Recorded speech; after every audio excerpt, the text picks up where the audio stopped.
அனைவருக்கும் வணக்கம். இந்த பதிவில் நம்ம என்ன பார்க்க போகிறோம் அப்படின்னா, வராகியம்மனுக்கு பஞ்சமி பூஜை இன்று சனிக்கிழமை. எல்லாருமே செய்து முடிச்சிட்டிங்களா? இல்லை இனிமே தான் செய்ய போகிறீங்களா? ஒருவேளை நீங்கள் பூஜை செஞ்சீங்க அப்படின்னா உங்கள் வீட்டுக்கு இந்த உயிரினம் வந்ததா அப்படிங்கிறத நீங்கள் சொல்லுங்கள். எந்தெந்த உயிரினம் வீட்டுக்கு வந்தது அப்படின்னா ரொம்ப நல்லது அப்படிங்கிறத அந்த பதிவில் பார்க்க போகிறோம். வராகியம்மனுக்கு பஞ்சமி பூஜை நீங்கள் செய்கிறீங்க அப்படின்னா வராகியம்மனை உங்களை கட்டாயமாக ஆசீர்வாதம் பண்ண வருவாங்க. எந்த ரூபத்தில் வருவாங்க அப்படின்னா அவங்க ஏதாவது உயிரினம் மூலமாகவும் வரலாம், அல்லது அவங்க உங்கள் கனவுலையும் காட்சி கொடுக்கலாம், அல்லது விளக்கு ரூபத்திலையும் காட்சி தரலாம். ஏதாவது ரூபத்தில் நிச்சயமாக உங்களை ஆசீர்வாதம் பண்ணுவாங்க நீங்கள் பஞ்சமி பூஜை செய்தீங்க அப்படின்னு. எந்தெந்த உயிரினம் நம்மளுடைய இல்லத்தில் இருக்கும், எந்த ஒரு உயிரினம் நம்ம வீட்டுக்கு வரும் அப்படின்னா, இப்போ நீங்கள் பஞ்சமி பூஜை இன்று செய்திருக்கிறீங்க அப்படின்னா, இனிமேல் செய்ய போகிறீங்க அப்படின்னா கூட வராகினே உங்களை ஆசீர்வதிக்க பல்லி ரூபத்திலேயும் வருவாங்க. வராகிமன் படத்திற்கு பின்னாடியோ அல்லது உங்கள் வீட்டில் பல்லி பூஜையில் நீங்கள் பஞ்சமி பூஜை செய்யும்போது பார்க்குறீங்க அப்படின்னா வராகினோட அருள் இருக்க போய் தான் அது உங்கள் கண்ணுக்கு தெரியுது. நீங்கள் பஞ்சமி பூஜை செய்யும்போது தெரிகின்றது. பல்லி ரூபத்திலையும் வரலாம், பல்லி சத்தம் கொடுக்கலாம், கவலி சத்தம் கொடுக்கலாம். அடுத்து வெட்டுக்கிளி வரலாம். வெட்டுக்கிளி வந்ததுன்னா ரொம்ப நல்லது. உங்கள் வீட்டுக்கு பொருளாதார முன்னேற்றம் வரப்போகுது அப்படிங்கிறது அர்த்தம். வெட்டுக்கிளியை நீங்கள் பார்க்கலாம்.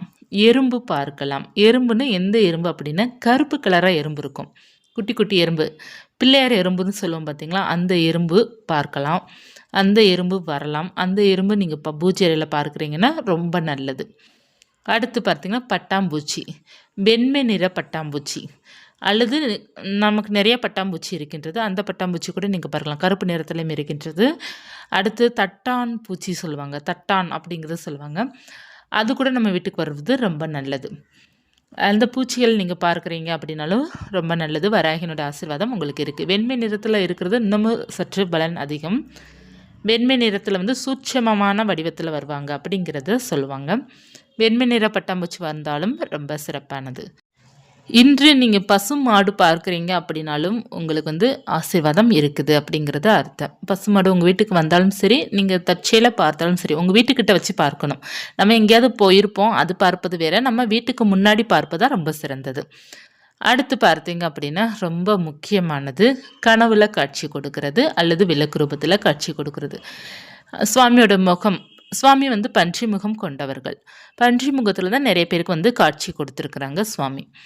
ஸோ அந்த ரூபம் உங்களுக்கு தெரிந்தாலும் உங்களை ஆசீர்வாதம் பண்ணியிருக்கிறாங்க அப்படிங்கிறது அர்த்தம்.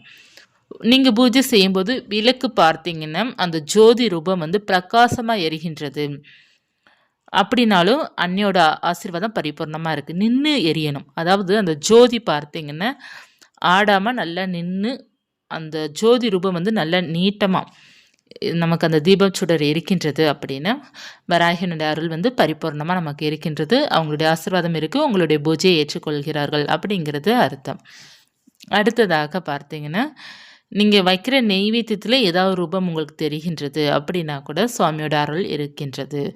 சுவாமியோட படமோ சிலையோ பார்த்தீங்கன்னா பஞ்சமி அன்று பிரகாசமாக தெரிகின்றது.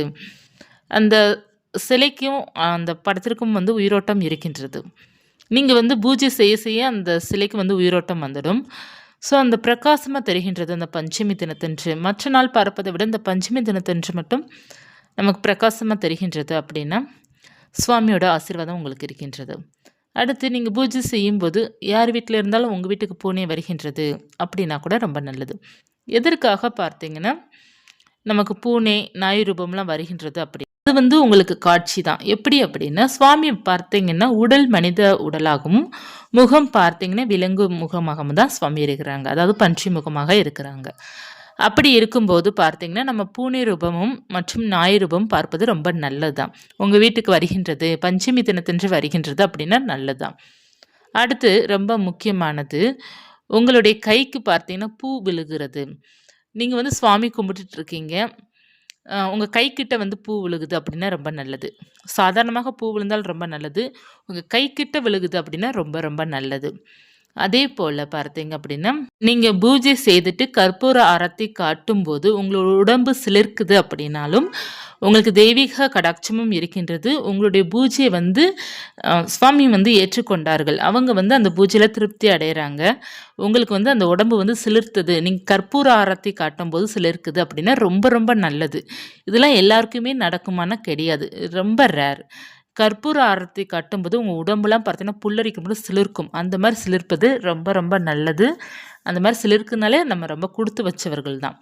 அடுத்து ரொம்ப முக்கியமானது, நீங்க சுவாமிக்கு வைக்கிற நெய்வேத்தியம் நீரும் சரி, பால் வைக்கிறீங்கனாலும் சரி, நெய்வேத்தியம் வைத்துட்டு நம்ம சாப்பிடுவோம் பார்த்தீங்களா, அது மிகவும் டேஸ்ட் அதிகமாக தெரிகின்றது அப்படின்னாலும், சுவாமியோட அனுக்கிரகம் நமக்கு இருக்கின்றது.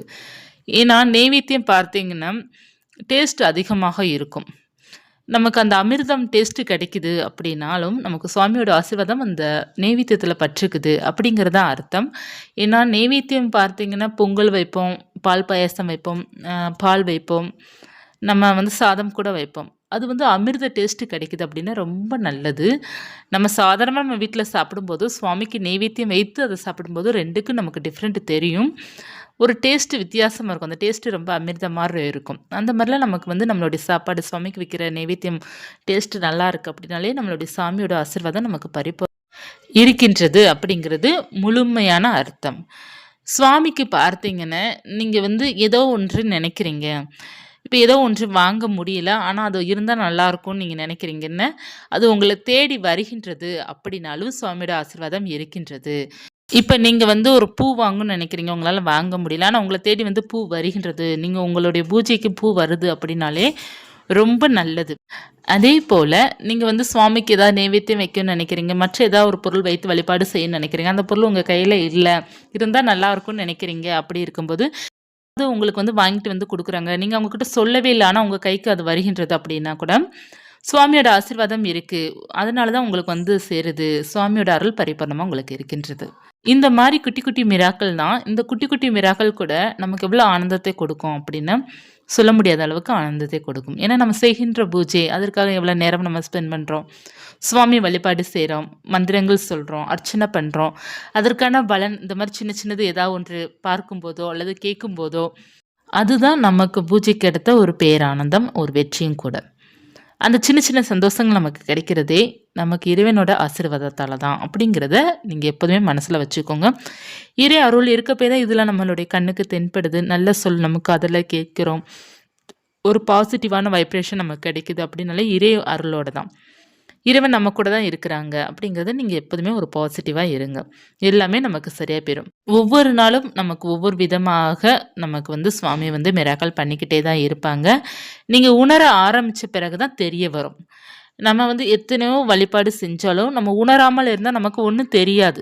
எப்போ உணர ஆரம்பிக்கிறோமோ, அப்ப நமக்கு சின்ன சின்ன விஷயங்கள் கூட அது பெரிய விஷயங்கள் நமக்கு வந்து ஒரு பாசிட்டிவா நமக்கு தெரியும். அதனால இறைவன உணர ஆரம்பிங்க. எல்லாமே உங்களுக்கு நல்லதே நடக்கும். இதுல வந்து நீங்க இன்னைக்கு வந்து வராகியம்மனுக்கு பஞ்சமி தினத்தன்று சனிக்கிழமை, இன்று நீங்க இந்த உயிரினத்த பார்த்தாலே நீங்க குடுத்து வைத்தவர்கள் தான். அதிர்ஷ்டசாலி தான். இந்த பதிவு உங்களுக்கு உபயோகமாக இருக்கும்னு நினைக்கிறேன். இருந்தா லைக் பண்ணிக்கோங்க. இது போன்ற தகவல் தெரிந்து கொள்ளணும் அப்படின்னா, ஜஸ்ட் லைக் முன் சேனல சப்ஸ்கிரைப் பண்ணி வச்சுக்கோங்க. நன்றி.